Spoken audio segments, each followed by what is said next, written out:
All right, welcome back to part 2 of the Untold Stories of Nike Skateboarding, powered by NEMO Design. In the first episode, we introduced the team and teased some early day foundation work. And in this episode, we'll dive right in on product and go behind the scenes on what made it so special. 1, 2, 3, 4. He's no one, she's no one, we're no one anymore. On the outsider looking in, and I make an analogy with music, and I'll date myself a little bit here, but again, it's like, you think of like the Chili Peppers, they kind of went to school together, they grew up together, and they trusted each other as young men to kind of grow. And then you have Asia. You remember Asia? It's like the super group, and then some producer puts all these great musicians. It's going to be the next best thing. They put out one album, they're done. Yeah. And again, the Pretty good risk. album, though. It's a good one. I get it. Yeah, I get it. But it's like Yacht rock for us. maybe it's the wrong analogy. But it's again where Sandy's in this position now, and it's like he's making not a family. We're a Chili Pepper analogy, and just adopting a family and letting them run. He's building Asia, and the risk is that you guys don't connect. Somewhere in there, there was trust that you could all get behind the vision of what he was thinking about and making it yours, because it was he already saw that you had it in you, but somehow trusted enough to bring you in and put you in front of each other, because this could have completely blown apart. Yeah. Yeah, there were people internally that either understood what we were trying to do and wanted to be a part of it, or just either didn't understand or were so wrapped up in the existing Nike way of doing things that they were like, oh, I don't want to work like that, or maybe that's going to blow up. That's not going to last a long time. Yeah. But those that came, there were people that came that tried, that were part of the team, but like they didn't last long. Because it wasn't, we were working the way we needed to work to get shit done, because right. to Michael's point, like, we all did everything. Like we had core responsibilities of like sales and marketing and design and all that. But like at the end of the day, we all did everything. Yeah. I never was trying to get over on Nike. No. But I use this analogy, and I reference it quite a bit when I tell non-Nike people about what drove me, what continued to have me want to still work there, and like why I was there, why I wanted to stay in SB for so long. And I tell people this: I felt for a long time that I was like Robin Hood, and not that I'm taking from something really big and from a negative standpoint. Mm-hmm. It was from a completely positive standpoint. But I felt like I was Robin Hood, and we were Robin Hood. We were doing these things like Robin Hood-esque for skateboarding. Taking the best of Nike and giving it to skateboarding. And that's what Sandy and Dan and the large organization really drove as a mantra for us as years went on: best of Nike, best of skateboarding. That's what, that was the filter for everything. That was filter for everything. Yeah, it was a huge one. And so that analogy is, again, I was young. I mean, I grew up with the brand, literally. And that analogy around Robin Hood, I was proud to like wear that and like think that. And then I have to say and bring up Kevin and Mamura again, because when Kevin asked me if I wanted to be the team manager, he explicitly made sure that I knew, this is skateboarding. We're doing all this. We're cool. This is fun. Not that we're cool. Like this is fun. This is like exciting. But don't ever forget. Don't get it twisted that you are working with something that's massive. And I'm sure he did that strategically to like make sure you don't blow it. Just remember. But that balance really is what like drove me to not let any of these guys, anybody. From 2002 when I first started, 2003 when I started, and up until I was at Jordan Brands, like I'm not going to let any of these people down, because one, I know I can bring something to this thing, the culture, the brand, product, whatever, but also I'm going to take and bring the best of Nike or Jordan and give it to whatever culture ours or kid that we were trying to communicate to. So It took a while to get there, though. You're right, and like the Robin Hood analogy is really good, but in the beginning, it took a while to get there. Mm-hmm. But once we knew we had that, we protected the hell out of it. Yeah. Right. And we knew that was there. But like the dynamic of the team, the personality, we're all still friends. Yeah. This is 25 years later. Right. You know, like I mean, we're I wouldn't call it friends. all right. Kind of. No, but you know what I mean. Like, going a little far. We don't see each other for a while, but we don't Yeah. skip a fucking beat. I mean, we've right. worked together. I've like- consulted and designed through concepts. Yeah, And Darren and but over here, and we've all done different, but we're still connected, and we're still. And I think that goes back to, and again, the superpower that Sandy had was building fucking teams. Totally. Building really, really good teams. And sometimes there were a bunch of misfits. But when the misfits got together, Right. great shit happened. And he was fucking great at that, man. yeah. Like, and I think it's to a comment Hunter made earlier. It's like, I think that's something, it was lightning in a bottle, and it was very, very special. And it's very difficult, if not impossible, to try and recreate that. So the cool thing about it's recognizing the insider outsider mix, because there's like when you hire someone who's really good, who's been doing that job, if you were to hire someone at NEMO and you're like, you expect like, oh, it's a senior designer, your expectation, there's a certain bar, right? And so they got to hit the ground running. It's not like, hey, take the next 6 months, kind of ease your way into it, see how you feel, No. Hope things go good for you. It's like, so we knew we had like, it's a chess match. Like, okay, so we had some internal people, the value of the internal Nike, if it's like the corporate speak, there's a certain amount of it that you can't fight. Okay, so there's the scale of how many people going from my background, going to a very small privately held company, family owned company, to a public company in scale was growing. Their double-digit growth, right? Year on year, double digit, and it was exciting, right? So it's like we could afford hire people internationally, whatever. So knowing that the playing field expectation for the bar under Sandy Bodecker was assemble a world-class team by accident.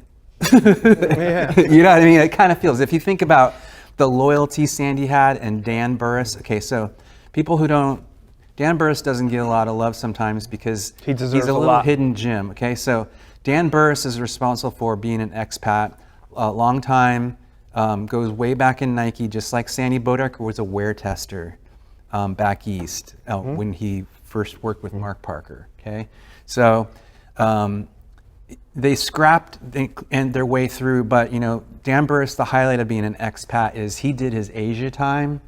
And if you're a footwear guy or gal, when you do your Asia time, that's the next level. Like you may move your family over there. Dan Burris had his first daughter, was born in Taiwan, I believe. So he had the factory connections in Taiwan and in China. And then you put Sandy Bodecker with his factory connections with Mark Parker and Dan Burris. You can't assemble that if a startup, it might take you a while, but you're just not at the level to where when Dan Burris calls Feng Tai and is like, hey, Doris. Things happen.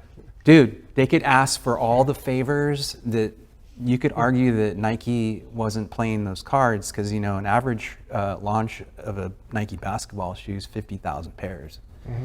So if they go pre-book it and they get 48,000 Drops. they drop the shoe. So how was Nike SB able to not only sample, but deliver these small runs of like the Supreme Dunks, All of them. all those first ones, the numbers few were years. so small because we had the insider outsider thing where we had people in New York and reps that were authentic and had those relationships to where we could then just go like, guess what? This isn't blowing it out. We have like before the scarcity in the sneakerhead world became like only so many pairs. Mm-hmm. We played this drops in Japan colorway only down the road, right? But so the inroads were, as a footwear designer, when I go to the last developer and they say 2 vice president signatures to open up a new last, I could get that done in a day because I could get Sandy and Mark Parker to sign the form. The point being is like if working within Nike, and then there's legal, so you get to know the legal team. Pick your sports marketing. Some people up the food chain. But if you come in new, hit the ground running, navigating the matrix is, dude, not everybody's good at it. You have to devote a lot of time to it. I mean, it goes without saying, but that's why the balance of like how quickly we could move the team downfield with Sandy and Dan just down there blocking. It's like, yeah, we didn't. Yeah. There was a lot of stuff that we had no idea what was happening. But to the point of budgets and what have you, that part of the question, like there was a lot of value in the relationships and connections that Sandy and Dan had that provided kind of air cover for us.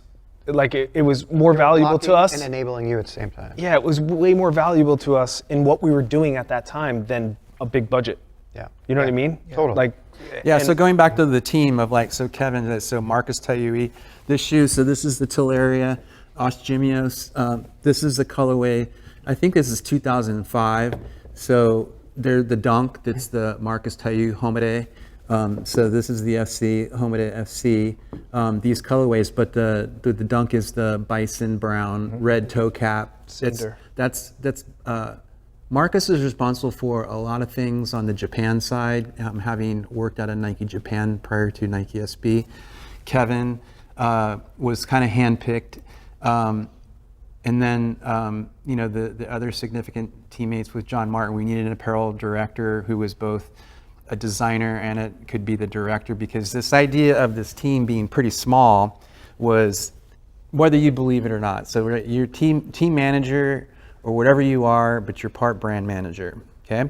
And when you're on the road with the team, with the guys touring, you're also like, your roles kind of evolve, right? I mean, you're bigger than what Nike title would say, I'm a senior footwear designer, whatever. Yeah, but that's not the way small companies work. Right. Yeah. When you work at a small company, if I was a footwear designer, I'd do some of my development. So I do tech packs, stay late, talk to the factory, but you also might be like part of the brand design team. You might, whatever. If you're smart, you're chumming up with the athletes doing product stuff, and then you might be at some of the photo shoots because you're there to like, hey, they're wearing the shoe, they're samples. Do you want to see what they say? Yeah. So it's this whole idea. So that's how we operated, and Sandy and Dan let us run around like monkeys, and we had sauce though that made it what it was. Yeah, well, dude, it was, but to Michael's point, and again to what Hunter was sharing earlier of like a startup, we didn't go in there with like a startup mentality at all. We had Nike behind We us. were just like, oh shit, like we have to make these things happen. I mean, as sales guys, we were doing colorways of shoes. There'd be design reviews that we'd all be in at the same time. Whereas, back then it wasn't like that No. for Nike, and it sure as shit is not that way now. You know what I mean? Sales would come in at a pre-line. Yeah, like And they could we were come in, always involved in a lot of everything, if that makes any sense at all. Yeah. As sales guys. Everyone Everyone's. had a say, to a degree, in those early first few years. I mean, I remember being on the road in New York, and like I'd get a phone call from Michael or John or Sandy and be like, hey, what do you think about this? Or that. Yeah. And that I think it's what we had to do because there was only like 6 of us. Right, and we would show up at trade shows, and everyone thought, the haters, that were just like annoyed, like, yeah, really, like we need you guys around here, and like, but the vibe was like, wasn't thick, but it was like, we kind of come from it, so we're like, we're sensitive to like, these are some of our friends. Yeah. Right. So you're at a trade show booth, and part of that too is like, I had trade show experience before Nike, and so trade shows aren't as relevant as they are now. Like trade shows were Back then, that's kind of a proving ground. Yeah. Like you could impress some people quickly. The word would get out immediately. But so going back on the team front, like the people that kind of, the core team, but the reputation was, where's the rest of the people? Because they thought our team was like at least twice as big. Right. Because they'd see Hunter or Kevin, and you're like, yeah, no, we're just This is we're it. busy. This is everyone. Busy. We're real busy. But that was what was kind of cool about it. So you kind of embrace that, like, oh, we should have more. It's like we kind of liked it because it's kind of scrappy. And we would be real like hard on each other because we were like, look, because our peers or retailers are going to be way more like, I wouldn't say tough, but like They were tough. harsh. So if we weren't that way with each other, and Sandy kind of let that happen because Sandy's bar, they talk about the Nike bar. So Nemo, Trevor, you can appreciate the bar. So like you've worked with Nike for decades. There's a bar at Nike. So it's like in brand comms for TV spots, they call it the Nike polish. Okay, so you pick your favorite, favorite TV ad like of all time from Nike, White and Kennedy, and then the amount of money that would go into that production. It's like it looks the way it looks because a lot of talented people, they expect like it's got to have the Nike polish, right? Well, Sandy expected with the budgets we had is like, so that's the bar he set for me. Then I tried to set for the team, which is like, no guys, it's not up here, but it's attainable because our bosses who didn't look at our work, they didn't know what our ads, they didn't even know what the tricks were. They can't tell you pick this photo because the trick's better here, the arms and better, whatever it is. But so that was what was cool is we kind of had a little bit of the Heisman going on because we'd set the bar for ourselves because knowing the Nike bar was so high, and they would say, who's the DP? They started asking who the DP was, and it got to the point where we were able to say like Lance Accord, Spike Jones, Ty Evans, Lance Accord, because they said it's got to have the polish, and I liked it because it's like that's what you liked about Nike when you were a kid in San Jose. You'd see watch the Niners and like the mystique of Nike, and that's what kids. Nike posters, rice be quick, rice jump over candlestick. Yeah, and then that might be kind of going like a left turn here, but I mean under the idea of building a team and expectations of a team, Sandy didn't always give us like, hey, this is the big plan, whatever. We kind of like figured it out, a lot of it, and this idea. He was an enabler. Yeah, and this idea of like when the sneakerhead started to develop, out of just like street culture naturally. And then like our role in that from like the first trade shows. I don't know if we want to get in, and we talked about SB like from what does it stand for, and the first shoe box is out of necessity to get us out of the orange corporate box and into our own brand and develop our identity as a standalone Nike, not afraid to be Nike, not trying to be a sub brand. Like it's better if we're not Nike. It's like that. We were just like, no, we're Nike. Like, yeah. But on the product side in the beginning, the team was small, right? Yeah. And the line was small, so it was only a few shoes and what have you. What were the shoes? There was the Dunk, of course, and then the meeting that we had when we showed the guys the EQ and the Earl. Yeah. So those two shoes were very important, not only to Nike and innovation, performance-based, et cetera. To Michael's point earlier on, it was like Eric Avar did the EQ, Michael did the Earl, but those two shoes, ahead of their time, they didn't necessarily work. What about the FC? FC were too? FC was in the mix. Then Michael did the Angus. Angus.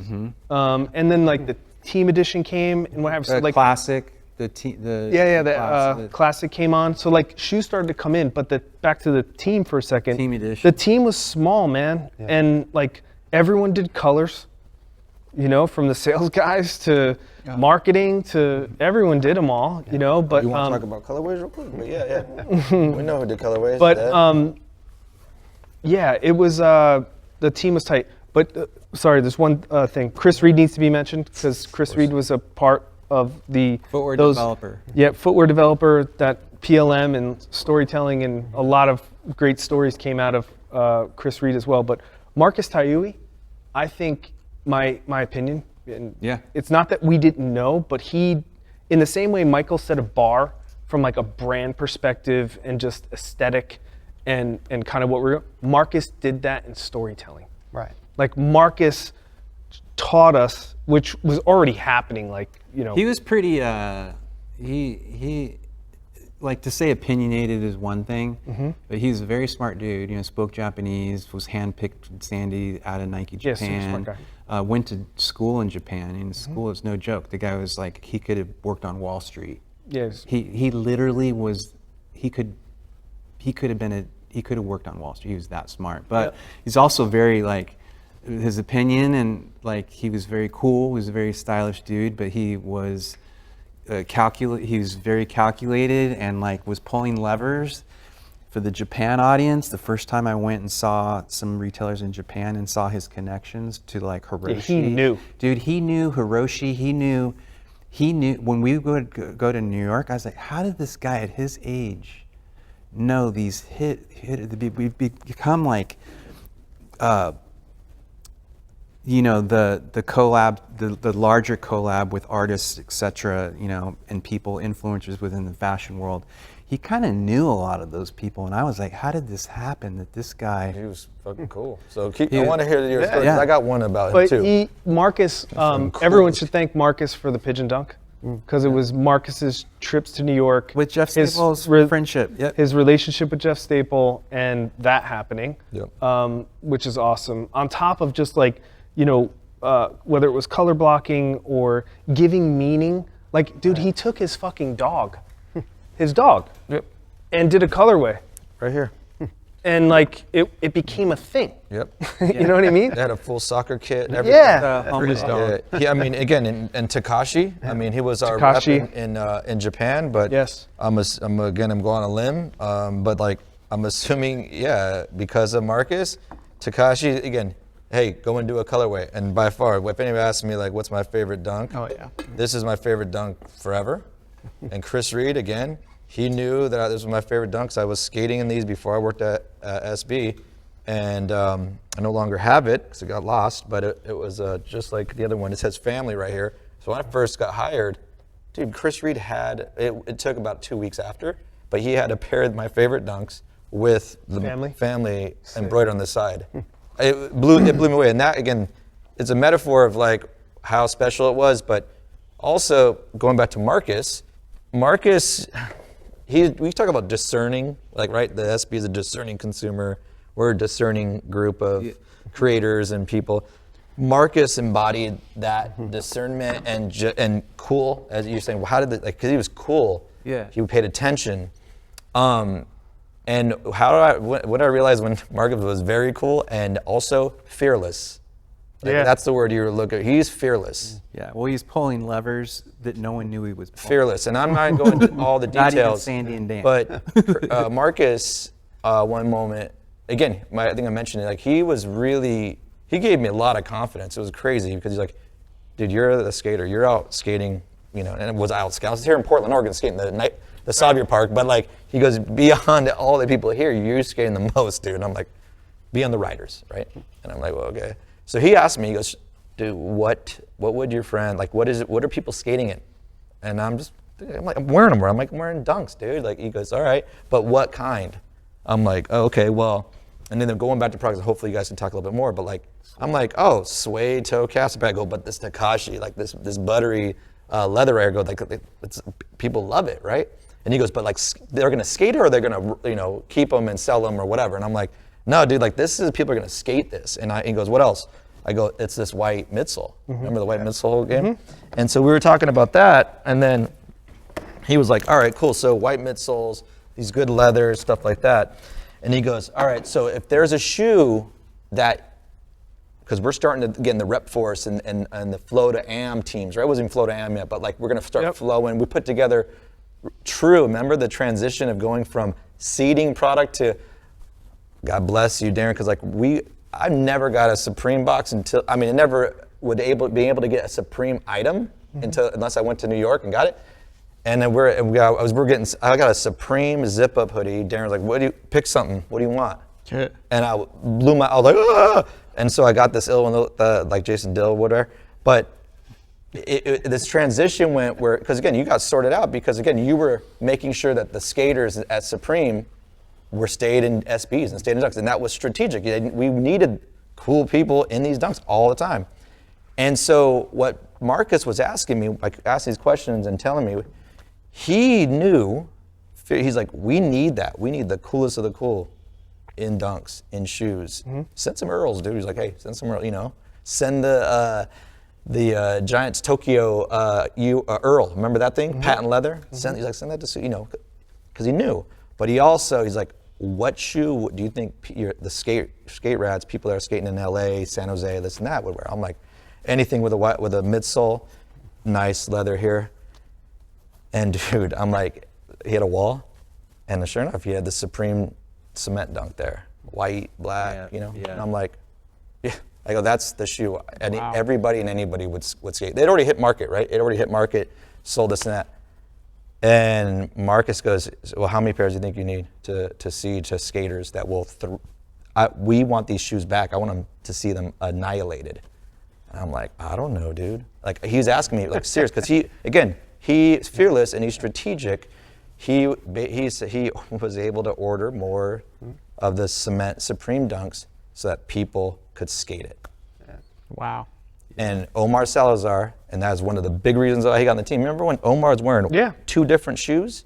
And there's images of Omar in the white cement dunk with his toe coming out. That, like, for me, I knew when he was talking about it, but I didn't know. You know what I'm saying? Like, I didn't realize. Because what shifted after that, from a product standpoint of making sure the right people have it, we needed Mike Hernandez we need him in the Nike SBs. We need him in these dunks and this that. But we also need Raymond Molinar. And I know that's again, to say Mike Hernandez, but that was where I felt the product truly transitioned to, we got to do both at the same time, man. Yep. So We absolutely did. that You can was- thank James for your Supreme sweatshirt, not me. Oh, so we didn't. So thank you, James. on the footwear front, though, so when James Arzumi, who's still over at Brand Jordan, so when he came, so when I knew, like, my day-to-day responsibilities were, like, you know, I needed to divest and then to maybe potentially invest later, or whatever. Recognize, like, we need to shore up footwear design. And some just fresh thinking and whatnot, knowing that the dunk this is when the lines were the lines of people waiting overnight, and this whole thing started really heating up. But I was like, okay, so we need to do that. So I identified, like, through Lakai, through our network, like, I was meeting with Jesse James for a Jordan project. Michael Jordan had a motorcycle that he wanted Jesse to customize for him. So I was there. So I'm okay, James, meet me over here. He's like, give him the address. He pulls up in his Blazer, and he's like, what are you doing here? I'm like, yeah, I'm meeting with Jesse James. And he got in the car, my rental car, and we wrapped out. I was like, we want to hire you. And he knew what we were doing. He was at Lakai, and he wasn't necessarily ready to leave Lakai. It wasn't like a bad vibes or things going on at Lakai. It was a good brand at the time. It was like a good place to be as a young designer. Got a lot of liberty. The design language Lakai was doing, I thought, was nice. And so then he, you know, presented a number, and he wasn't too pumped. And I said, let me see if I can get you a signing bonus, and kind of like sprinkle that on there. And I'm like, I'll be back. Went back and met with Sandy and Dan, and they said, yeah, of course, just offer him a signing bonus. Showed up, I think 2 weeks later, flew back down, met with him the same way, and he accepted the offer. So, like, as naturally as that took place, James has had a very storied career at Nike. Like, he designed Stefan Janowski's shoe, which, go talk to the accountants. They'll probably tell you that Nike sold more pairs of Janowski's. It's a Volk shoe. It came at a time when we had not made a Volk shoe SB to date. So in terms of the timeline, the Janowski represents for me from a shoemaking perspective is we were kind of run through some other things and reached a point where Sandy, it was like, okay, yeah, we can do this. It's now is the time. We can do Volk product. It's a cheaper product to make. The design was great, on point, satisfied Stefan, which is a tough customer. We knew if he was happy, you know, maybe we got something. So the legacy of that shoe from a footwear, you know, we could kind of come back to the dunk storytelling because. Can I jump on the Stefan thing for a second? Sure. So one thing with the Stefan, and you'll know this all too well, was this may be in the missteps that we had, because we haven't really talked about any of the missteps. One of the missteps were at this point in the timeline or history of SB, there wasn't a lot that we could do wrong from a product perspective, right? Like we could get away with some stuff, whether it was bad colorways or a bad shoe here or there or whatever. It was kind of like the shadow of the dunk would just like cover it up and make it go away. And when the decision came, and Hunter could speak about this in more detail, of Stefan and the shoe and what have you, we designed a shoe for him, right? Like the brief to the team was, hey, Stefan needs a shoe. And there was a little bit of feedback and understanding from Stefan, but it was not what Stefan wanted or what Stefan would wear or anything. I remember, I think I got a sample of the Yeah. first one. And Stefan was not stoked. And there was like another kind of like a meeting at the Lucia, where we sat at the bar at whatever that restaurant is attached to it. We sat there and we were just talking him through it because he was not stoked at all. And I remember he drew it on the napkin. Do you remember that? Mm-mm. He drew it on like, a little cocktail, not like in detail, but it was like shape, whatever. James was there. And then that's how the Stefan. But that was a misstep of us maybe getting too psyched. Yeah. Of like, hey man, we can kind of do anything. Not for nothing, within the foot world, even within the skate, if you went to DC, I'll guarantee you the same stories. The way that the design they worked was designers would drop a few different things. Absolutely. And they would almost tell a skater, this is your shoe. I mean, I was trying to tie up two this things. is your shoe, and then they could say, hey, can you move that line? Or Yeah, the they would Stefan be piece, but James, back to the people, and James Arizumi was like, again, it was about Stefan, it was about skateboarding, it was about serving Stefan and what Stefan wanted. no, that's why I said to make him happy is not an easy job. Like, not like serving some brief from like, the creative direction of the company. It was like, no, this is what we're gonna do. 100%. We're not doing like yellow lunar everything. Yeah. We're doing this. And it worked. To your point, right, the dunk became a little bit of an anchor, right? Within the line. Tell me the eBay dunk story, ASR. So I'll let you take it from, because he's the good jump off from the project that you spearheaded through eBay. Activation. I didn't do the. Whatever, dude. Okay, so talk about the first trade show booths. We were talking about which one, 2, or 3. The first ASR trade shows. They're size of booths, just for people out there. Like it's kind of the 10 by 20 type footprint. So they're not like DCs or vans. Those are like the 50 by 50. Sometimes the double decker. Here we come in, not flexing. We got some things, we got to,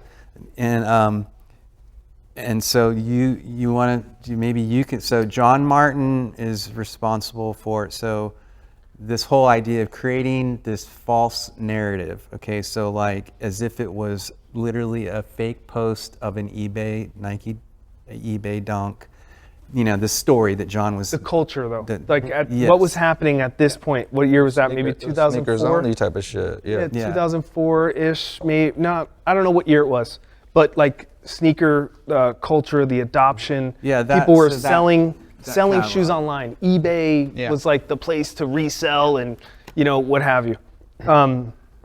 There was no StockX, there was none of that shit. It was just like eBay. So a lot of our shoes, like kids would go buy them from the shops and then flip them on eBay. Right. So it just became a part, it was kind of a pain in the ass for us because we're like, oh man, we're trying to get these on these kids' feet to skate in, whatever. So John Martin, in his infinite wisdom, thought it was like kind of funny for us to kind of take the piss out of it. Yeah. And did the eBay dunk, the color, right? Which was funny. And it was just one pair was made. So maybe. And at the booth that Michael's talking about was, this long booth on a corner, I remember. And John orchestrated this whole thing with Sandy. Trade show, John. Trade show John, very important. Very different than the regular. Yeah, I mentioned trade show John, but coordinated this whole thing with Sandy of, hey, we're gonna like put this one pair on eBay, and then whoever bids the most, we're gonna donate the money. Right. Right. We'll get the shoes. We'll make a pair for them in their size. We'll destroy this one. The unofficial eBay. Yeah. And then we'll donate the money. Sandy was like, abso-fucking-lutely, let's do it. And John, at that trade show, we thought we had everyone's attention. We thought like there'd be crowds of people and like, oh, here comes. John walked in like with like ASR security, probably paid him like $50 or something. He was wearing a white suit that he had made for him. John was a little guy, rest in peace, but he had this like tailored white suit, no shirt on, was out the night before with all his friends from Southern California, ended up getting punched in the face by someone, like a girl, had a black eye, a white suit, no shirt, with a a metal briefcase with a handcuffed to him, and he walked in with security, and like we're all taking photos and whatever, we're like, oh. We thought we were gonna have like everyone's attention. There's crowds of people. There weren't that many. But Well, then, Mark Parker and Sandy were standing in the aisle watching this happen. Yes. And Mark Parker says, because I was standing next Yeah, to this, yeah, yeah. says to Sandy when John came in, he's completely enamored with John. He's like, "Who's that?" yeah, so He's funny. like, "That's John Martin.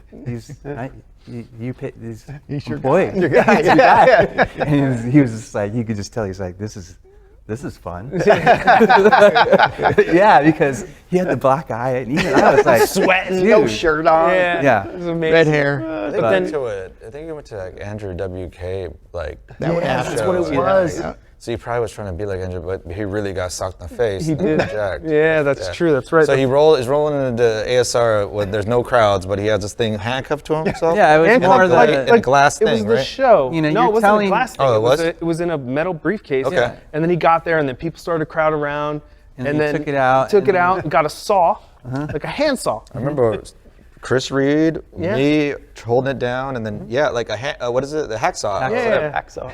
And it wasn't working very well to No. cut it. So then they wasn't. had to like take it. Yeah, we had to like figure out how to cut it, like and make it look good too. Yeah. Wasn't well thought out.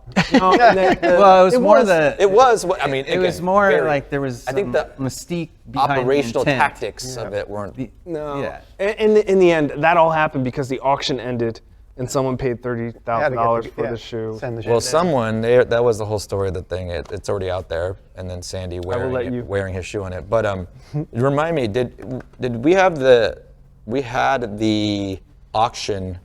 Live Yeah, in the right. booth. Yeah. I remember that one. That's cool. So then, fast forward. Yeah, I don't- So the unofficial was, so there's at some point of the storytelling, dunk specific storytelling, which legally we were getting in a lot of trouble, like over and over. It really got to a point where we can talk about it later, but the eBay was not a collab with eBay. But then how many years later, Hunter's working at eBay and made it happen where we could finally officially relive Tell the story. John, rest in peace, John Martin. Yeah. We could officially do the eBay story. So of the young kids, new audience, skateboarders, sneakerheads, who then can kind of like peek behind the curtain for like this story, John Martin with the black eye.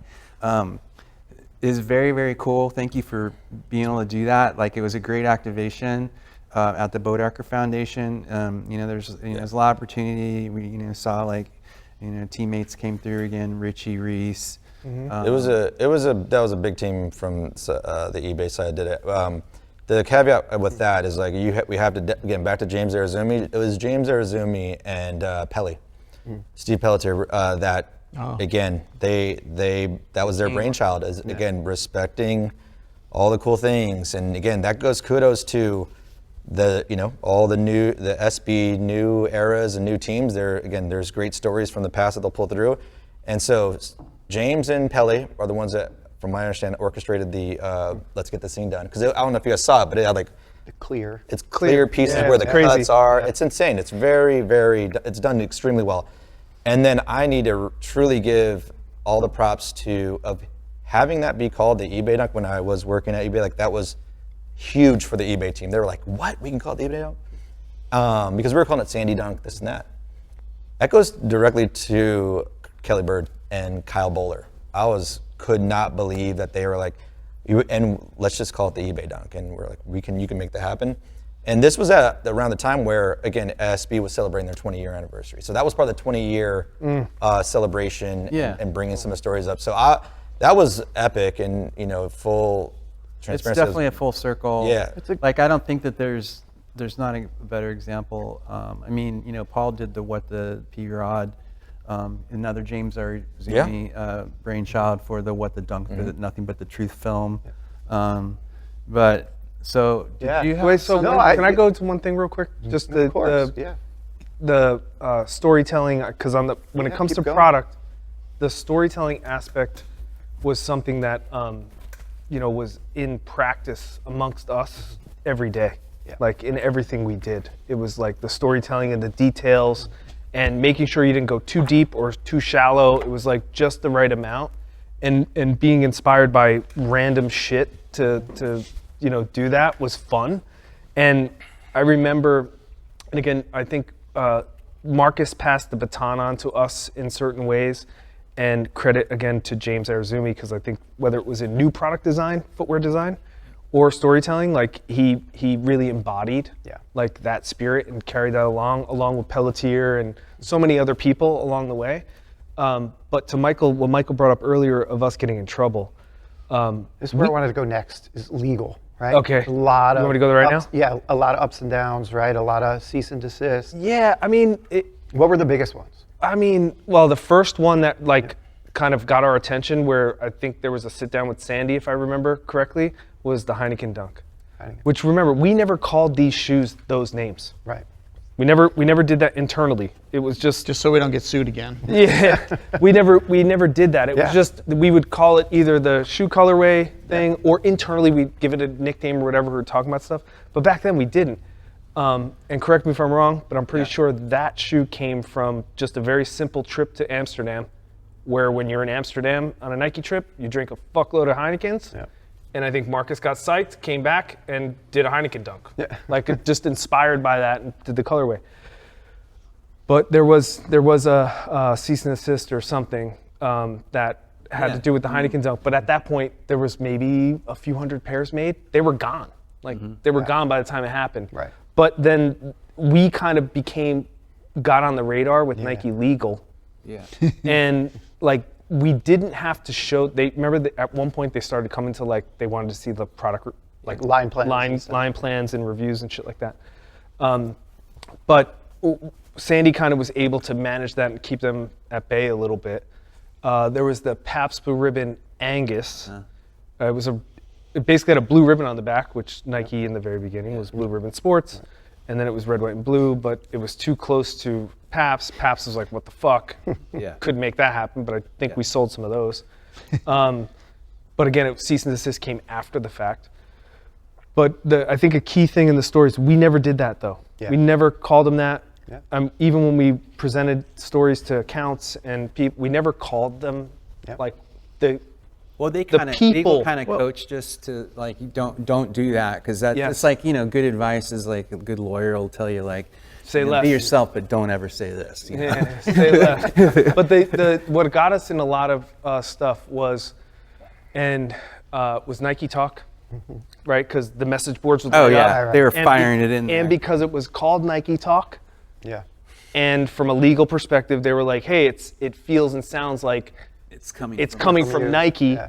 And then there was another site that I think deserves a shout in this respect, because they built a community around it, was NikeSkateboarding.org, which then turned to NSB.org? NSB.org. Yeah. Yes. I think so. I don't know if it had another name. Anyway, that dude's name was Jeremy. Yep. And that got us in a lot of shit too, because legal was like, hey man, like the kids are nicknaming these shoes. Sometimes we wouldn't have the nickname. They would do it for us and be like, oh, that makes sense. But we never did it in any brand stuff or anything like that. But legal would come to us, and Kevin even more can help tell the story too, we had to find that dude Jeremy to sit him down to be like, dude, who's behind this? Is like 2007, 6. We were still in Mia Hamm, so I don't know what year that was. We had to find out who this dude was, who was behind the website, which wasn't necessarily easy to do. But through the network we had, we ended up finding him. I was like, okay, I flew him to Portland, and Kevin and I sat him down in a conference room, like, you know, took care of him while he was there, employee store, lunch, all that shit for an hour meeting. And I was like, hey, dude, you got to change the name of your website. And he was like, what? He's like, really? no. I'm like, dude, it's, and I explained the whole thing. I was like, dude, legal, explained everything to him. Yeah, you could get shut down. They'll shut it down. Yeah, and I was like, listen, dude, like Nike Legal is like, hey man, we're gonna do something about it unless you guys can manage it. And Sandy was like, can you guys manage it? I was like, I don't know, man, but we'll try. So we ended up getting the kid there, and I was like, hey dude, they're gonna take you to court, man. Like, whatever. He's like, fuck it. He's like, what if I don't? And I was like, dude, that Lawyer might be up. the most punk rock thing I've ever heard. But he was genuine. He was like, why not, man? He's like, I've made some money. He's like, Sweet. I don't need it. Like, I'll use that towards legal fees. Like, how awesome of a story will that be? So I forgot his last name, but Jeremy. And I remember Kevin being like, oh, whoa, this is gnarly. But anyway, the whole stories, names, They legal. came from the kids in the streets, Yeah. not internally. Yeah. With that said, though, I remember seeing a Tecate, Dos Equis, Earl, and a Sandy Bodecker, but it Guinness. said Guinness. Yep. Newcastle. Yeah, Like we- Newcastle, that's right. But a Newcastle. majority of those stories came, if we all remember, they came from like travel trips. Right. Or like, you I know, think there was that beer pack or something originally. was The always- OG one. Always There's a a story good, though with Heineken. It's like something looks better after 6 Heinekens or something. so we have not brought this Oh, dude it's up. coming. Don't worry. You Okay. blew it. Oh, I You blew it. blew it. All right, we can wait. Oh, it's a all one. good. But if you think about some of the stories or even the ideas, we all traveled together a lot. Yeah. You know, as teams, whether it was in the U.S. or even globally or whatever. And like, man, we used to come up with crazy ideas. Like, not crazy, but like we'd be like, oh, that's kind of cool. And then we talk about it and be like, you know, Michael would take the idea, which he'll share some, I'm sure, at some point, and spin it into something, or, you know, whatever. It was very free, creative thinking. And That it's a great point of like Well, too, and like travel and people. The team, and, like, so like if Uyghur's a good example, like his was the all suede white swoosh. Pig suede, black, Pig white. suede. So that's a very like skater friendly, like all day long, great Uyghur style, like, you know, whatever, but like reflecting his Eindhoven, where It was that the plaza that he the grew up plaza skating in. Yeah. What's the town? Not Eindhoven. He's from Eindhoven. Eindhoven. Yeah. So Shout I out mean, to our Dutch So some of those are like, wow, that's cool. Like they're filling gaps. Like you know, to do a line and then to keep it interesting. You know, there are moments like I could look through some of the catalogs where I wasn't completely always paying attention. You know, again, you think the pace we were going. It was fast. And then as we were signing people, you know, who you would want on another brand deserved a signature shoe. Unfortunately or fortunately with Nike, it was, you know, is hard to get. You know, as an athlete in pick a sport. Right. How many? I mean, think of football. Like who, Deion Sanders, or, you know, there's only a select few. But so we were able to accommodate some of the, you know, giving the skater who signed or something an opportunity to have a colorway and tell a story. I mean, yeah, that was a which band-aid is- for people not to get signature shoes, but also. Well, no, I mean, that's great. You're not wrong. And Always a also, different way to say I think there was, and again, that's just how it was. You were, you know, in the beginning, we were told that we couldn't do signature shoes, right? And whether that's a conversation that we'll have here or not, but that's truly was. But again, I think the influence that we had and us being real within skateboarding, that had a shift, and it did. P-Rod, Stefan, Omar. And I would say Brian Anderson too, because this was a Project BA, but that's another story. But I want to kind of share from a product standpoint, and this is where, you know, it's pretty interesting because it's, again, very similar to, again, the skateboarders having a story around product, colors, by this and that. Yes. We wanted to do a project.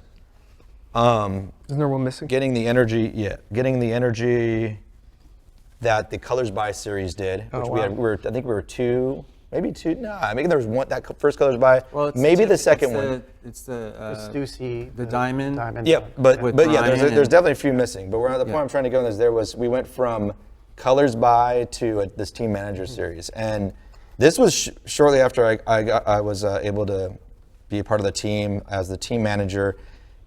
And this was hey, we need a capsule, we need a couple different stories to tell. Again, as much as we were becoming a little bit more formalized, there was no brief. Yeah, but the segue that I had, which is great that you have this. I forgot you brought these, but like, so with our own just firing in their stories and random, and some were calculated, some like legal, whatever. The pace of that, right? And then retailers plug in some holes, and then you're this is great segue, because skaters, like, then it's like you have a whole nother faucet you can turn on. But before you get in here, though, to maybe just try and close that one up, I remember Sandy telling us, and I remember us just kind of like, it was a common understanding of like, a good shoe is a good shoe. Like, a good story is a good story, but a good story on a shoe, it's got to be done well. You know what I mean? Like, it could be a bad story, but the shoe came out good, it's still a good shoe. You know what I mean? Like, the shoe had to be good, right? It wasn't just like, hey, let's do this story. And you're like, yeah, okay, but can you put that on a sneaker? Because if you can, and it comes out good, rad, that's awesome. But otherwise, no, it's not gonna work. And I think like, there were trial and error, there were some mistakes, there was some stuff that did not come out good. The pace in which we were I mean, Chris Reed did an EQ. You remember the one? I don't even know where it came lollipops. from. The lollipops on the side. Like, what? Like, but like we had that, and I think this is, whether it's the product of storytelling, and then I'll hand it to you here. Keep going. We had that creative freedom that I think internally, no other category had it. Yeah. Like, we were firing off samples, like, and again, back Was to the rest budgets. of the company jealous of that, or did they? There had to be some of it, but our business was small. So remember, it's like Nike. It's like, how big is your business, man? Yeah. Like, what are you doing? This, that, the other. Like, we were still small. Yeah, good luck with that. Yeah, we didn't have the big budgets. We didn't have the big athletes. We didn't have, revenue that was like coming from everywhere. It was like, this is just our shit, and we're just really proud of it. Yeah. And anyway. Go to piggyback on the velocity of, like, we needed stories, and again, Chris Reed, I can't give him enough credit and just thank him enough for truly putting me onto the best stuff, like black Illest metal, dude ever. and just a great friend.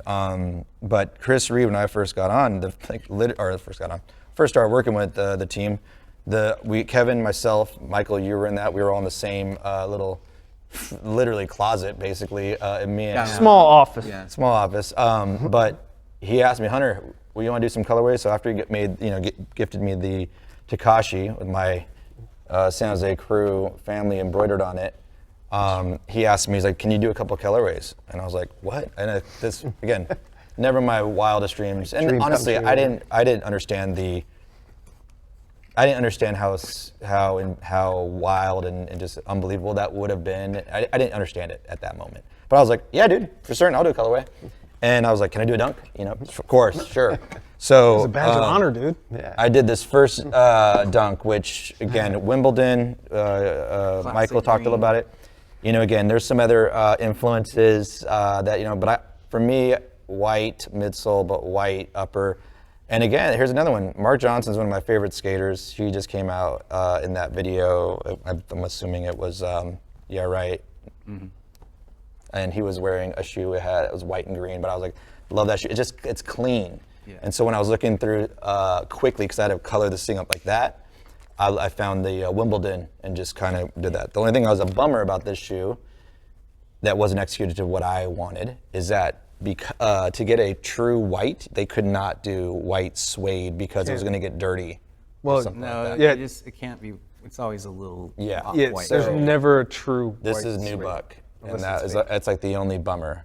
Again, Darren needed it for springtime or something, so it ended up being this St. Patty's dunk. And then this I one, didn't call it that. someone did. And then this is the other one I was able to have the awesome, unique opportunity to create was the Cinco de Mayo dunk. Honestly, it wasn't Cinco de Mayo when it came out, but again, making sense, right? This was a The honest. Italians in Jersey love that. I bet they did. I bet they did. But as you remember, we had that great website where we had colors by. Yep. And that Yeah. was what was really cool about the team. Again, Chris Reed and John Martin being able to give the internal team some shine, but also create some mystique out to outside. Like, who's colors by ESSJ? And again, I'm going to put my name on there because that's just not who I am. Creed, people like, again, they thought it was the band Creed or whatever. Chris Reed. So I'm glad you mentioned him because he doesn't ever get mentioned. I've never heard for like podcast sneaker stuff. I've never heard his name. So Probably the likes it Freddy that way. Krueger, probably one of the ultimate. We didn't get any trouble. It was kind of fun. We were like, oh, really? Another letter? Yeah. So But part it of was it, kind of real. At that point, it was like, okay, whatever. Like, we were like, it was moving, and it's like, that was like, well, this is kind of nice. Some of this was like, yeah, well, oh, we can't do it. But then, add to the lore, today, We got fast forward, sampled in that 2025. Think about all the people who, because I think you talk about a couple things, and then there might be people who are watching this will be like, dude, they're not even mentioning, the top 10 dunks of all time. Oh, right? this is what matters to me. This is what matters to you, and then The Chris colorways Reed, I did. We could pull out all the Chris Reed ones. And I respect that. I'm not. Oh, the Melvins I'm not dunks. blowing I you wish up. I But, could like, skate he's them. fine. Dude, all of the Chris Reed connections through the music industry, Yeah, the Melvins the done. Melvins, and like Dinosaur Jr. the what's the metal band? Iron Maiden. The Iron Maiden. Yeah. But that was through, so hold on. I Chris know. deserves credit for sure, but that came through Frank at Supreme and blah, blah, blah. But Chris was, He put it together. he put it all together. And at that point, if you go back and you think about it, the amount of shoes we were making, right? Sampling, just sampling, dude. Yeah. He was the only developer. Right. Yeah. He was the only one. That's awesome. And we were cranking, Yeah, dude. So, case in point, Hunter, can you do a couple colorways? Yeah, right? yeah. I mean, Straight up. and to be fair, I think that's internally the reason why I was like in arm's reach, dude. Yeah, Thank but you. the reps and everyone was doing colorways was because Yeah. Chris was overworked. Totally. Right. He was developing new shoes because there was this other project coming Yeah, but down he the was great. pipe. He was never grumpy. No. Dude, never. I saw him get stressed out, but yeah. I mean, honestly, I was in the right place at the right time, literally for all of this, and then literally for these two shoes, this one and then the Cinco de Mayo dunk, which again, from this we won't go crazy emotional, but this, I want to make sure it was colors by ESSJ, which is East Side San Jose, where I grew up. Being a Mexican American heritage is super important to me, and so if I'm able to create some influence and tell a little bit of a story, and yeah.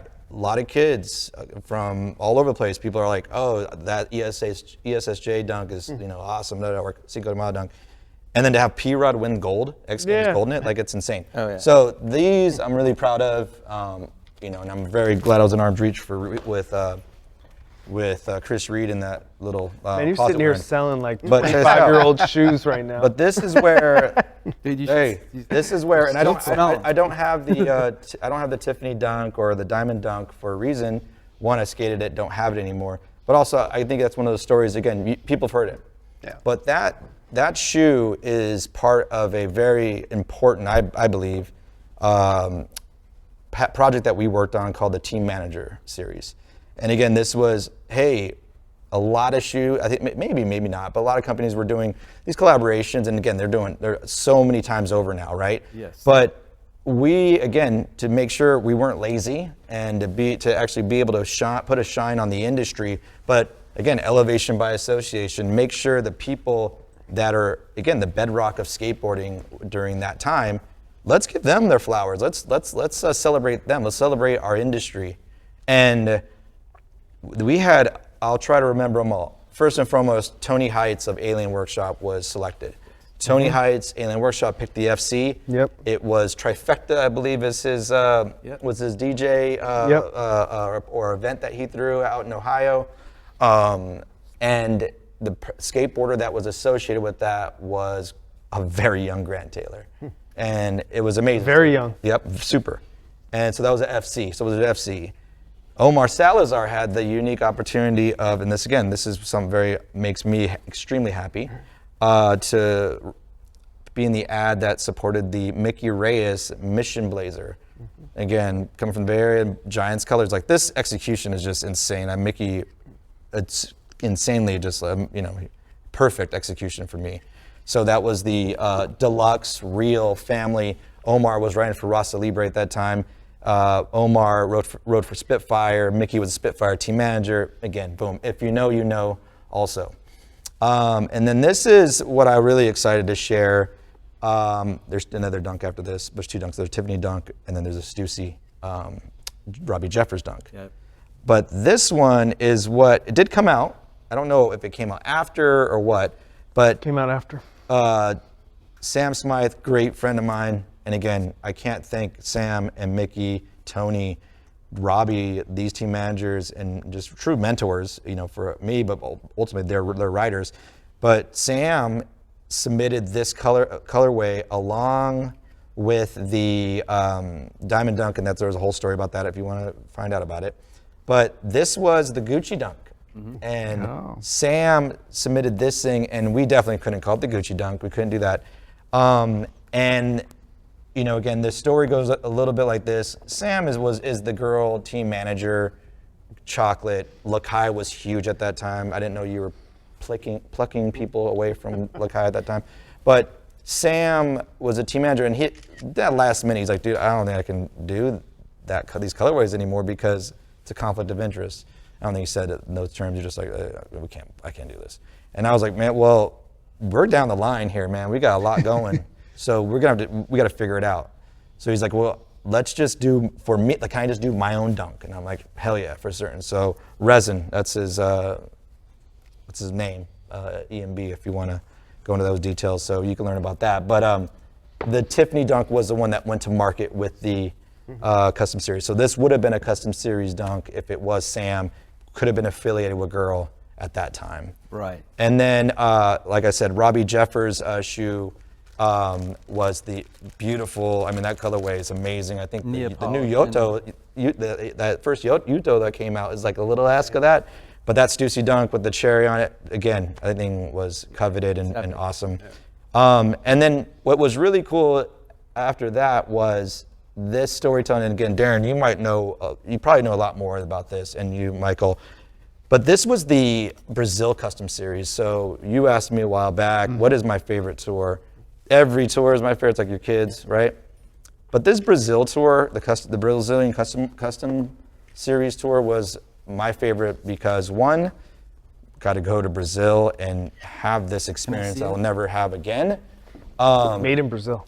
Those shoes, the Custom Series shoes were, there was 4 or 5, I'm so sorry I forgot. You can tell. But they were all made local for local. Yes.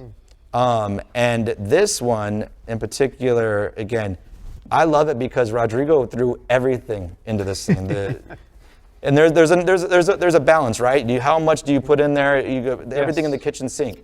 But for Brazil, like, he even has the laser engraved on the side. Yeah. Like, again, Supreme, I think, has that coming out on their dunks right now, which is amazing. And so I like this because, one, the tour itself was insane. Sandy, again, he had a soft spot for Brazil.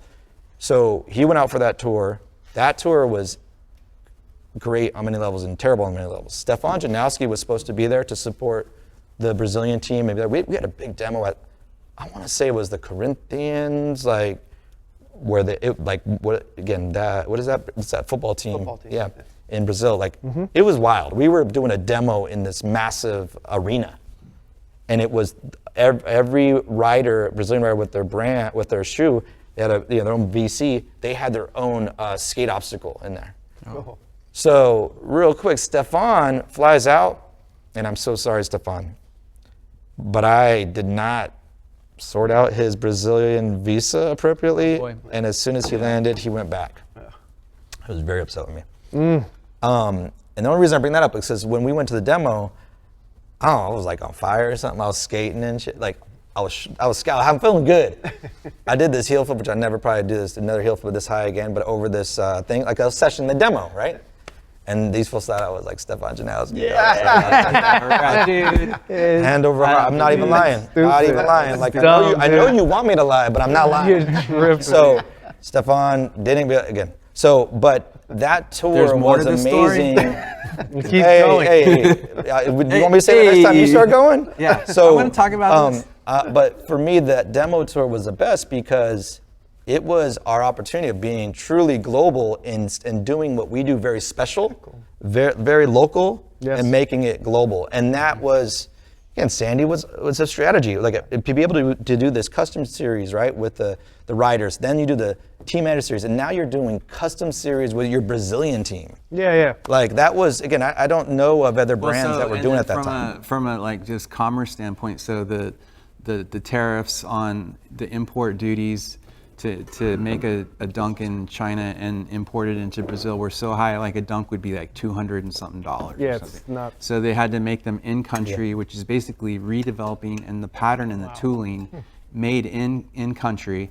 And I look at this and like this, I appreciate what you said, but just from a like how day to day would be like, dude, I wasn't super pumped on. No. Like I look at this parting line and the tooling and the color dam, dude, that is just so Not just okay. Not approved. Not great. So it's great, but it's just part of the history. It's like I remember their ad print campaign. You might remember who the photographer was for Rodrigo and all those. Flavio dudes. Samello. He's an icon in skateboarding in Brazil. So like, you know, we talk about like I might like I'm nitpicky. This isn't great. But then Samello's ads were, dude, their passion, you could see they were like so pumped to do these shoes. Yeah. And then they had their own ad campaign and Ingrid Abdo. yeah. Oh, it's Yeah. the best. I mean, again, that was again Sweet. your Yeah, team so and that's be able great. to do I'm it. glad you I brought love this it. stuff because like we can maybe show some of the print ads. I know custom series and whatnot. Yeah. Like, but that it's a testament of like the storytelling and then like how to kind of like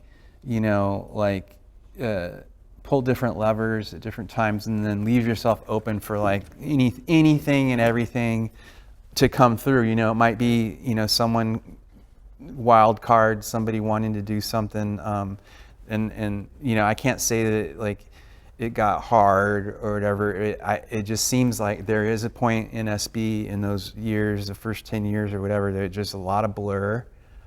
Because I think the sneaker audience, the more savvy ones, they probably know more than I do. Like someone was like, when did that one? Yeah, DM me on it's Instagram, so like hard. when did that one? I'm like, that's a good call. Like, No I idea. think you're right. We'd be remiss too to not mention or just talk through, even if it's briefly, like new product. And from the EQ and the Earl, right, to Right. the Angus, To the team edition. to the team edition, Okay. to then, that was kind of the early era. Yeah. To then when James came in, Yep. And then, and I think one of James's first shoes. Yeah, Yeah. like there's P-Rod, that. yeah. Well, no, the Michael did the P-Rod one, but I think, and we could yeah. talk about that shoe. But like, what was it, the Trey AD, and like Yeah. all of those shoes. Like Future I Primitive. remember sitting in design reviews, and like it was all like it was like we had to, with respect to Nike, yes. like pay off the like, hey, we're making skateboarding better. Yes. Like we're doing our best with what we do to like,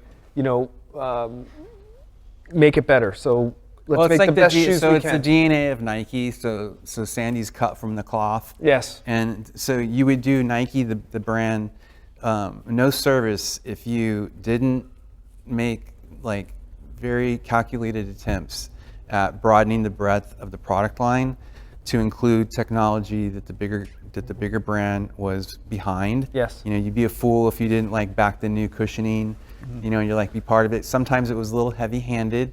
Yes. I mean, your average skate kid probably didn't feel that. So it's like, how do we do that and tell our stories and do the demos and do all those things to make it feel authentic? I'll tell you, like a lot of times, like design language wise on like new product, and to this day, I'm pretty critical. It's like I can't help it. It's not to be mean-hearted or anything, but to look at footwear from like when you were a kid, how you looked at it, the same way I look at it now. It's like, why? Like, okay, so there's a curse. So if you're trying to design a new basketball shoe today at Nike Basketball, whoa, how hard is it? If you get dealt the Air Jordan, what number are they on? 40.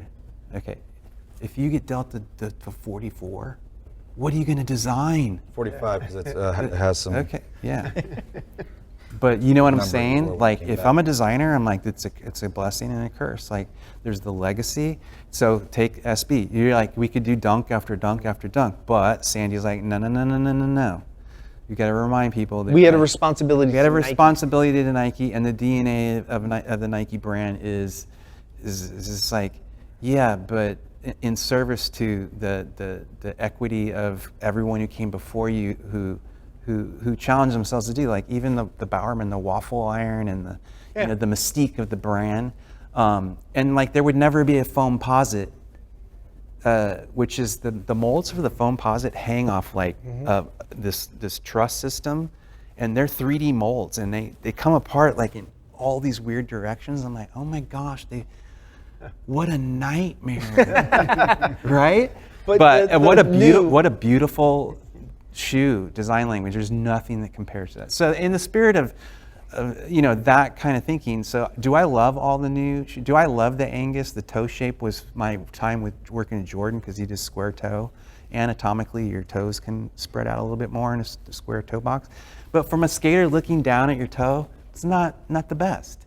But so I'll self-admit where I was like a little off target, but the retailers would definitely tell you like it's not gonna happen. And then there was our favorites, maybe talk about that too, like what your feedback like on some of the shoes or complete misses, like from James Arzumi being amazing product designers, like how humbling would it be? What was the shoe that he did that I know Stefan skated it? Damien did the Lamos ad. or the Veloce? No, The Veloce was Veloci? one. James did the Veloce, I think. Yes, Yeah. but no, there was James. another one that Damien did the ad. It wasn't like it started with a T. There was a Trey and the Trey AD. Yeah, there was one in between there. It was more of like a cup sole, like not crazy. I forgot what it was called. Yeah. Like back to like that stretch of time. Yeah. There was just every season, man, was like, a bunch of colorways, new shoes, and we were just like, whoa. The Ellington? So, I don't know what it's called. It was Eddington or something. That was like the FC. Yeah, It was like the Abington. Abington. It wasn't the Abington though. It was something else. Okay. I forget. I forget too. Started with a T, I think.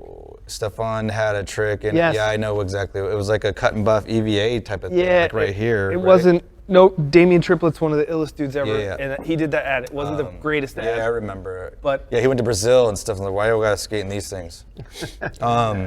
But again, going back to new product, this one's interesting because this was like again 2004, right? You probably did this in 2003 then. How do you reuse existing tooling within the company The and put a new Vandal, upper on it? which Vandal again, tooling, dude. Yeah, that was the Vandal. That was cool. And then just we wanted to make sure we had some diversity within the silhouettes that were being shared for the Team Manager series. And of course, I'm going to support what man Michael here designed. So I said I will gladly take on Dude, these. you made that shoe look. Just The way you blocked that, Like, you that, just keep, that like, Well, you know that the bumper this is the overlay. there's a Nike trainer, I think trainer 2. where that panel pops. Well, this color, yeah, exactly. So it was this colorway. But I looked at it again not too long ago. I totally blew it. It wasn't that great. But again, the team that executed this, here's where again the team was so awesome in doing surprises, little Easter eggs, right? Albertson logo here yeah, for but P-Rod. that legally didn't Right. make it. But this thing, I had no idea that there was a T-shirt coming out with it. Like literally, had no idea there was a T-shirt, hat, and a sweatshirt coming out with this. I just thought I was doing a colorway, and a T-shirt with my stupid tattoos on it, like literally, like on some affliction and shit. Like that was being sold into but that stores. was John Martin. Is insane. Taking dude. the piss. Ed Hardy. Yeah, it was 100%, and it'd probably be sick right now. But like that was what was so special, like the little Easter egg. Even though it was at a velocity, we're still like going to take some time to not be lazy and do something really, really cool, which was awesome. Probably sold like 10 of those T-shirts. But hey, that shoe, that one, just real quick, remind me. That one's very special for many reasons. Yeah, yeah. But that was the first time the Jumpman was Yeah, the used. first time. So I feel like, okay, so this is the J-Rod. This is a sample. So I had reported to Tinker. So my relationship. I mean, I think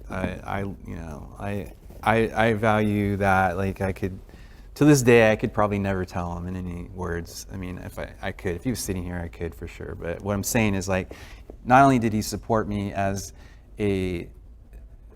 not an industrial designer, or because he was an architect, Zumi was an architect. Yep. Wilson Smith, the storied Wilson Smith, guy's insane. I collabed with him on the Jordan 17, 16, 17, whatever.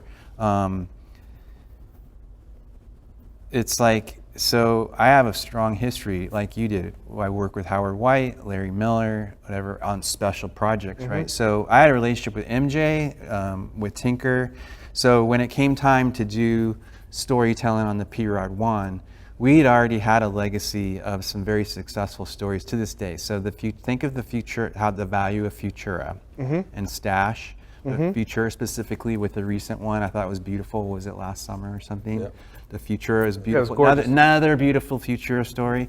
The Dunkel, I had, whatever, like was able to work with him on the Dunkel, was very pivotal. That's why the boxes change color. So like, Good segue. Look at boxes that. at skate shops often are on the floor. The storerooms can only have so much capacity. So like even you go to Zoomies even sometimes. Like when you talk about a corridor though, they're Yeah, like a skate shop. yeah, it's skate not- shop. So the boxes are on the floor. So I always say the box is a brand device, because if it's a visual, it better be a better box. If you look at Vans boxes, even Audi boxes, their quality is like the margins are really better.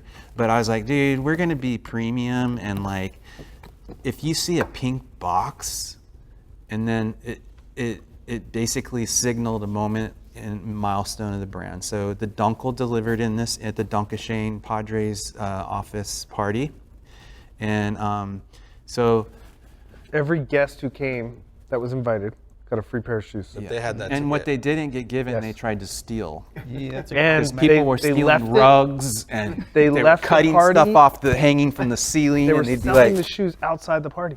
yeah. Like they got them, went outside, and they were like, "Oh, who Yeah. wants these?" So the segue Crazy. to like branding, like throw me that on tap. So like at the same time, like our film. So like Paul's, who was the first parts, like had parts in It was tour videos, and then at the end, Paul. It was like an introductory Yeah. opportunity for Paul to show some. footage. So here's an example of like threading the needle on brand stuff. So like a Matchbox cover with the DVD in it. And then, so if it was a brand device, so if someone was like, Michael, this is interesting, Nike boxes don't change color all the time, what are you doing? That doesn't seem to be very cost effective. It's like, yeah, but it's SB. So like, It was a pain in the ass. yeah, by the way. so Change it every 2 years. Here's how I can persuade you. Okay, Please so sell me. how often do you change the colors of the box? Don't worry about it. Like it's like it could be. I mean, the lifestyle should be 2 years, but if it's 18 months, then whatever. Like you have rules. We're not. It's not that interesting. Right. Okay, so the Royal box, and then the Sabbath, the purple black box. But so the pink box is because of the Dunkel, and then that big event we held, and then. The idea, though, for it to be known as something that's unique to Nike SB, and the fact that we were able to I got more and more pressure to like, dude, pick a lane, pick a box color, and that's the one. Yeah, All around the Tiffany black one was, the one that was split. You have the red and white one, which I think I don't even. That never came to recall, but life. It never came to life. But the idea was there was then tiered. So there was a box that was considered to be the premium box, and then a solid color that was the standard. Whatever, everyone could get that product. So it's cool to mention that. Now going back to the J-Rod, the example there is. So, and I had the ability to go to Tinker and say, hey, what do you think about helping me out in the brand with doing, your version? So he was like, sure. And he drew it up on tissue paper. I don't have it. I wish I do. I wish I did. But he put the Jumpman where the P-Rod logos would be or SB logos would be. Did the elephant, obviously. And he did, the Jordan, the quilted, whatever. And I don't think there's anyone in the company that could get a Jumpman on their shoe outside of brand Jordan. Right. To this day. I don't know if it's been done. I'm not trying to take any credit for it, but that made it special because Paul was like, we can do this. And it's like, that's an amazing thing. So yeah, there's that. And then the legal story was a loading dock at Albertsons, Paul's spot. And we had the Albertsons logo on the vamp, and legal said you can't do that. So we just did the normal P-Rod perf pattern on the vamp. But All right, we're going to go to a segment now called Rapid Fire. Michael, golf or bowling? is that a real, you got, yeah, Golf or bowling? You bowling? You're bowling now? golf. Golf. Do you remember the crazy SB kit John Martin did? The golf kit? I do. Yep. Dude, do we remember? Blue balls. Dude, like John Martin made blue golf balls that came in a little Brown fucking sack. a little sack, and like that was part of the gift. And then we fucking, I forgot how. You probably remember better than me.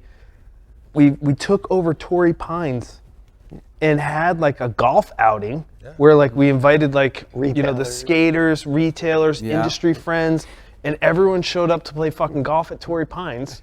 Like we like shut it down. We took it over. And like Michael Not had the like whole these, thing, just the 118. Not, What was it? Okay, whatever. 2007, 6? No, no, it's, Earlier? 5, 6. Yeah, it was The five. event, yeah. All right, Darren, Stella or Heineken?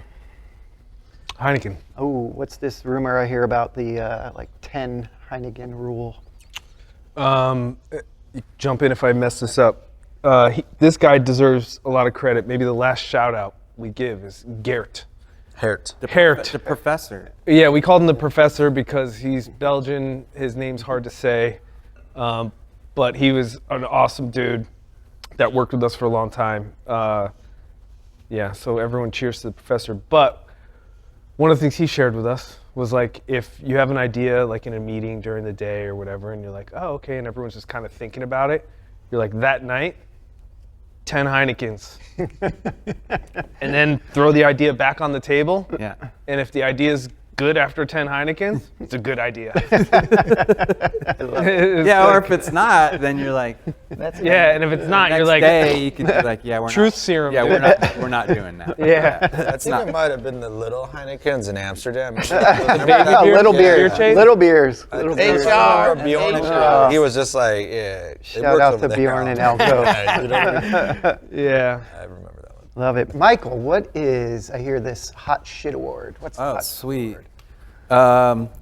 So Shiner. are you familiar with the Shoe Dog Awards? Of course, the Shoe Dog Awards. So what are they? If you're, a winner of the Shoe Dog Award, you're amazing. I don't know. Tell me. Well, there's so every year there's the all employee Tiger Woods Center Design Awards. Okay. Right. So It's a big deal. it's that's It's a Nike. in the spirit of was I ever part of a team that was ever nominated for a Shoe Dog Award? No. Oh. Was SB, not even me being on that team, maybe there were some other SB people, was SB ever nominated for a Shoe Dog Award? No. Was I ever at a Shoe Dog Award wondering why SB has never been nominated? Yes. I find it very interesting given a lot of passion around what we were lucky enough to be part of. That's kind of shaped some cool stuff culturally around footwear design, skateboarding. That it is never really kind of hit. It never really tipped the meter to where they're like, yeah, but because you know what it would be? Sometimes I'd be sitting in there, you know who'd get the award? The global sock team. They hit it out of the park. And I was like, okay, not for nothing. They made a lot of money and the margins on socks are amazing, right? So, but I get it. And it's like spread the love. But I was always like, I always wanted to get a Shoe Dog Award. So for our team, we would do little things like we'd get together, little dinners over here. Sandy would have a nice dinner or whatever, Christmas party. And so we went to China one time, and they had the golden poo. They have them on registers at stores, and they're good luck. It's a symbol of good luck. And I came back and I Googled it, and out of China I found this online store that made them. So I bought every single one of them that they said there was like 80 of them. And I bought all of them. And so when we would have these dinners and stuff, this is the hot shit award. Love it. So I would be like, there's someone in the room who's hard to deal with, but he did a great job this year, you know, whatever. And then I give this to myself.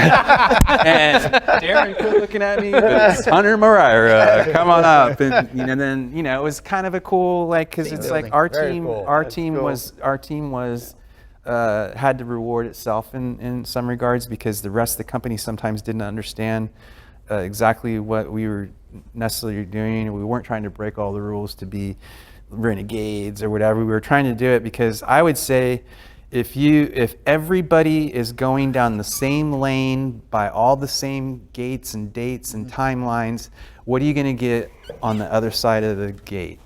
Same. A lot of the same stuff. So that's why I was like, well, we could go parallel to it, and then, you know, maybe you could take something away. Like, it's just like, it slows you down to have to go through so many more meetings and so many more checkpoints, because every time that there was a design checkpoint, there was a series of boards, documents that had to be published in quantity and printouts, and you had to kind of know what you're going to present this stuff and kind of land the plane. And so the Hot Shit Award was just basically a way to recognize, like, yeah, we might not be the most corporate, we may not like navigate everything perfectly, but it was pretty special. And so that was a way I of love it. It's showing, awesome. showing a little bit of that. The Hot Shit Award. Yeah. Darren, what's next for you? Nothing, man. A lot of things. I currently am helping a brewery, believe it or not, in Jersey, called Cane Brewing, and then consulting, Cool. helping brands get hit up a lot for sharing stories and things that we've learned over time, which is fun. But yeah, Cool. Jersey, dude, I love it. which is nice. Michael, I know you've got your own business, the Brewing Co. Design Studio. What's next for you? You got Well, so I'm still trying to keep design shops, you know, like, I just, like, you know, it's like anything, if you got to keep exercising those muscles, the brain and just the process, trusting your process. And I'm in year 11, being independent. I live just outside of Portland. I also kind of have maintained an art career. Have done a residency recently. Was part of the Public Art Commission. I was vice chair, public appointed by the mayor of the capital city, Salem. Public service, so it's just kind of rad. But yeah, I've been active as a painter, maker, and then the consultancy, a lot of branding projects. Some things that are kind of in the works, some things are kind of pending legal, trademark, USPT stuff. Excited, you know, for that's going. But, you know, it's the same thing too, of just like maintaining, you know, a balance of going to the gym a lot and get, you know, just trying to get the right types of projects that keep me, you know, engaged and Cool. Good. yeah, so Good. Congrats, man. That's Thanks. awesome. Hunter, what's next? Yeah. I'm going to go to flag football practice after this. Coach my son's 5th, 6th grade flag football team. You know, I'm going to continue what I've been doing the last 8 months, hopefully for, not too much longer, but that's, again, just really being focused on getting out of my own way around not having this confidence to share stories like we just did today. I want to do that. I'm excited about doing it. I have the confidence because, again, had some great experience and feel like I have some great tools. But yeah, I'm going to continue to be an epic dad. That's what my priority has been the last, since I've been a dad and a great husband. But I'm really excited about the next few months because I'm putting myself out there. I want to be back with the team. Again, all these stories that we just had today have reinforced that I have a drive and a desire to be on the team to hopefully lead. And yeah, there's a lot more that I have to offer, and I feel like there's some unfinished business that I have within the sports footwear apparel company. So, but yeah, Portland, Oregon's been great. I never thought I'd be here for 24 years, so I'm gonna continue to be here. Cool. Well, thank you guys so much. It's been a journey of leadership and the people and the ups, the downs. And I know you guys all put your heart and soul into this brand and into the business. And you created a solid foundation, for that brand to grow and for the next 20 years. So congratulations to you guys. It's really cool. Yeah, And- thanks, Trevor. Yeah, Thank you guys. Seriously, it's like, We only scratched the surface, but well, it's Yeah. so great with these kind of stories where when you do brand correctly, it goes on even without your participation. It Totally. continues to move and move forward, as opposed to the short-term thinking that a lot of businesses have with public companies. Make me money now and yep. peak, fall, and we've all seen those brands come and go. And so I think you can make long money long term if you kind of really have the right team in place to set it up. So congrats, that was a lot of work and a lot of fun. So. Yeah, really good. Until next time, Yeah, till next time. thank you guys. Thanks. Good job. Okay, there you have it. Part 2 of the Untold Stories of Nike Skateboarding. Will there be more? Yeah, probably. This podcast was recorded in loving memory of Sandy Bodecker and John Martin.